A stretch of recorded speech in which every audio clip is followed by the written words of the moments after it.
Bismillahirrahmanirrahim. Assalamualaikum warahmatullahi wabarakatuh. Innal hamdalillah nahmaduhu wa nasta'inuhu wa nastaghfiruh wa na'udzu billahi min syururi anfusina wa sayyiati a'malina. May yahdihillahu fala mudhillalah wa may yudlil fala hadiyalah. Asyhadu an la ilaha illallah wahdahu la syarikalah wa asyhadu anna Muhammadan abduhu wa rasuluh. Allahumma salli wa sallim ala nabiyyina Muhammadin wa ala alihi wa ashabihi wa man tabi'ahum bi ihsanin ila yaumiddin. Amma ba'd. Alhamdulillah al-yawma insyaallah ta'ala sanastamirru fi dirasati kitab al-muqaddimah fi ilmil qiraat. Kita lanjutkan pelajaran kita pada pertemuan kali ini, yaitu pengantar ilmu qiraat. Pada pertemuan yang telah berlalu kita telah selesai membahas tentang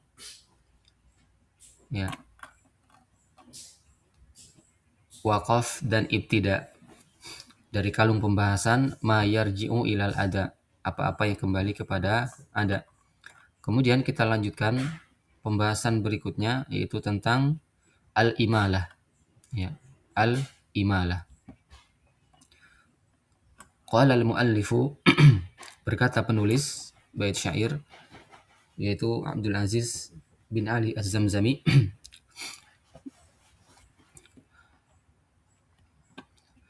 Hamzatu wal kisai qad amala malya'u aslu husman au af'ala anna bimakna kaifa ma bil ya rusim hatta ila lada ala zakal tuzim ikhrajuha siwahuma lam yumili illa bi ba'din limahalliha dili. Pembahasannya yang pertama adalah al-muradu bil imalah, yang dimaksud atau yang diinginkan dengan al-imalah. Kemudian yang kedua, imalah pada qiraat Hamzah dan Al-Kisai. Ya, karena memang dua qiraat ini yang banyak imalahnya, yaitu Hamzah dan Al-Kisai.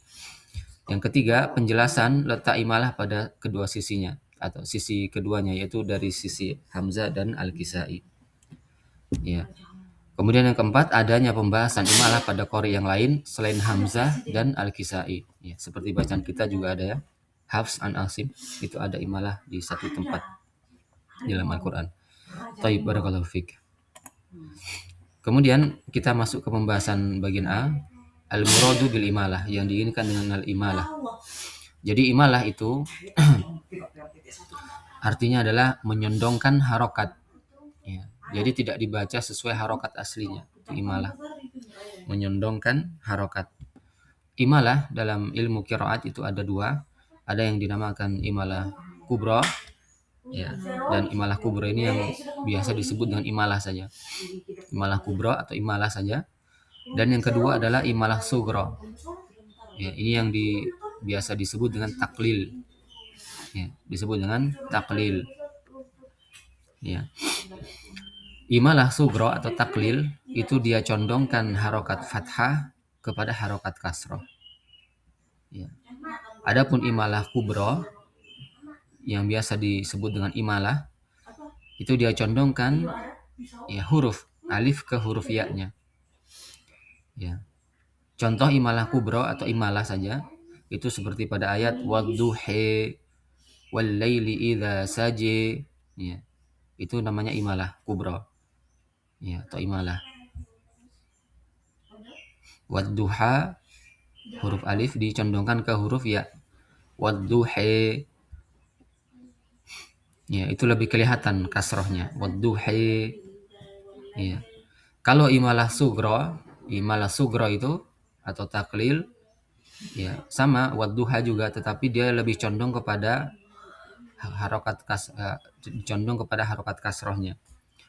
Ya, jadi kalau imalah sugra atau taklil itu dibacanya wadduha wal laili idza saja ma wadda'aka rabbuka wa ma qala walal akhiratu khairul laka minal ula. Ya, itu kalau imalah sugra atau taklil. Kalau kubra itu lebih ke huruf ya-nya. Wadduhi wal laili idza saji ma wadda'aka rabbuka wa ma qali walal akhiratu khairul laka minal ule. Ya, seperti itu ya. Nah, itu menyondongkan harokat atau huruf. Itu disebut dengan imalah. Taib, barakallahu fik. Kemudian yang kedua, imalah pada qiraat Hamzah dan Al-Kisai. Ya. Kata penulis bahwa Hamzah dan Al-Kisai itu melakukan imalah. Hamzah tu Al-Kisai qad amala. Ya. Kalau Al-Kisai itu misalnya di surah Ad-Duha tadi yang kita baca, itu dibaca imalah semua ya di akhir ayatnya. Ya, dibaca dengan imalah kubra. Wadduhi wal laili idza saji dan seterusnya. Itu Al-Kisai. Ya. Begitu pula dengan Hamzah. Ya. Ya, begitu pula dengan Hamzah. Jadi keduanya melakukan imalah. Kemudian bagian C-nya penjelasan letak imalah pada sisi keduanya. Ya, kita lihat nanti Hamzah dan Al-Kisai seperti apa letak imalahnya. Kalau ya kita lihat di sini malya au aslu husman au af'ala. Ya. Kemudian anna bimakna kaifa ma biya bil ya rusim hatta ila lada ala zakal tuzim. Ya. Jadi kalau kita lihat bahwa imalah itu di sisi Hamzah dan Al-Kisai ada 3 tempat ya. Ada 3 tempat. Yang pertama yaitu apa yang asalnya adalah huruf ya. Ya. Isim maupun fiil. Ya, isman au af'ala. Seperti kata misalnya Musa dibaca Muse, maswakum dibaca maswekum, ma'wakum dibaca ma'wekum. Ya. Itu diketahui dia huruf ya sebetulnya. Musa. Ya. Dengan cara mengembalikan ke harokat mufradnya atau ke musanna. Ya. Seperti jamak qura itu maka mufradnya qariya. Kalau Musa itu musannanya musayani. Itu dilihat bahwa dia betul-betul harokat ya di situ. Dilihat pada bentuk mufradnya. Musa dilihat pada bentuk mufrad atau musanna ya. Dilihat musannanya. Jadi musayani. Maka asalnya itu ya di situ. Maka kalau kata yang akhiran ya begitu, maka dia itu tempat untuk imalah bagi Hamzah dan Al-Kisai. Seperti Musa, Isa. Itu kan sebetulnya huruf ya terakhirnya. Kita lihat dari bentuk musanna, bentuk kalau dia jumlahnya 2. Musayani, Isayani. Ya maka dia dipalingkan ke seperti imalah kubra atau imalah. Muse, Ise, ya gitu. Kemudian di tempat yang kedua adalah pada kata anna yang bermakna kaifa. Anna bimakna kaifa. Anna bimakna kaifa. Ya. Mana pada kata anna ini dibaca anne ya, dengan imalah kubra. Ada beberapa ayat di surah Al-Baqarah yang seperti ini. Nah, anna bimakna kaifa. Itu dibacanya anne. Tempat yang kedua. Kemudian tempat yang ketiga yaitu apa yang ditulis pakai huruf ya. Ya, seperti kata mata dibaca mate, bala dibaca bale, ya. Ya. Thayyib, barakallahu fiik. 3 tempat ini adalah imalah yang di sisi Hamzah dan Al-Kisai. Ya.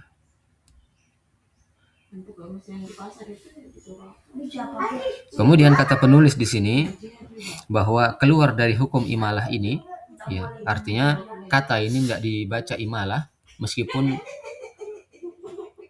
masuk dalam salah satu tempat yang telah kita sebutkan tadi, ya. Itu pada kata hatta tidak dibaca hatte, ya, tidak semua ya. Jadi keluar dari hukum imalah ini pada bacaan Hamzah dan Al-Kisai itu kata hatta, kemudian ila, lada, ala, zaka. Ya, ini tidak boleh dibaca imalah. Jadi tidak dibaca hate, ile, lade, dan seterusnya. Tapi keluar dari hukum imalah itu pada 5 kata ini. Hatta tetap dibaca hatta, ila dibaca ila, lada juga, ala, dan zaka. Ya. Baik, barakallahu fiik. Ya, 3 tempat tadi kecuali kelima kata ini. Baik, kemudian kita masuk ke pembahasan yang keempat, yaitu adanya pembahasan imalah pada qari yang lain, ya, selain Hamzah dan Al-Kisai. Ya. Kata penulis bahwa siwahuma lam yumili illa bi ba'din limahalliha dili. Ya, selain Hamzah dan Al-Kisai itu tidak melakukan apa? Imalah. Tidak melakukan imalah kecuali sebagian tempat. Seperti di qiraat kita Hafs an Asim, yaitu riwayat Hafs dari Asim, itu ada imalah kubra, ya, yaitu di surah Hud ayat 41 yang sering kita baca, ya, di buku-buku qiraat, di buku-buku tajwid itu biasa disebut, ya, yaitu kata majriha, ya. Ada kata majriha itu dibaca imalah.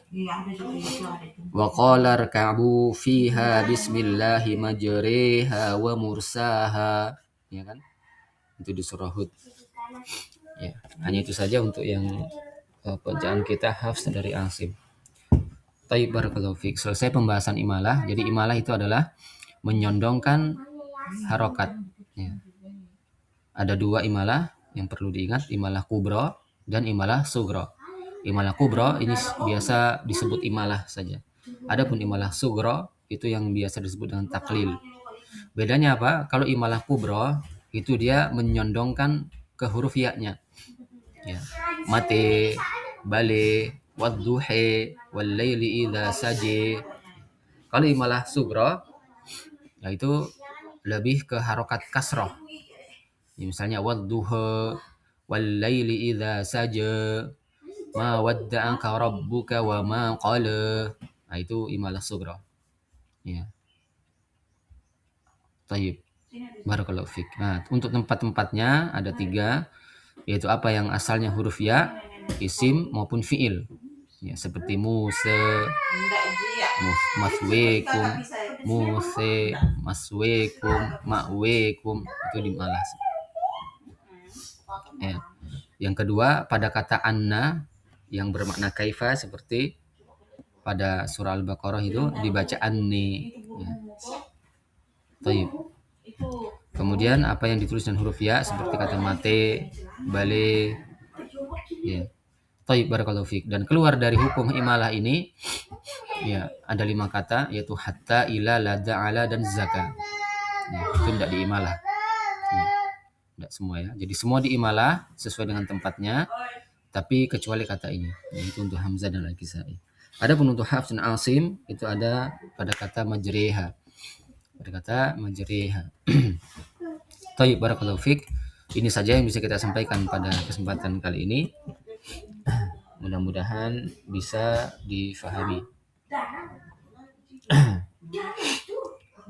Semoga Allah Subhanahu wa taala selalu mengampuni segala kekurangan kita, ya, dan memberikan keberkahan untuk kita pada semua ilmu yang kita pelajari, dan semoga Allah Subhanahu wa taala menjadikan apa yang kita pelajari ini sebagai hal yang selalu menambah petunjuk untuk kita semua, keteguhan di atas Islam dan sunnah. Innahu waliyu dzalika wal qadiru alaihi. Allahu ta'ala a'lam. Subhanakallahumma bihamdika asyhadu an la ilaha illa ant astaghfiruka wa atubu ilaik. Wassalamualaikum warahmatullahi wabarakatuh.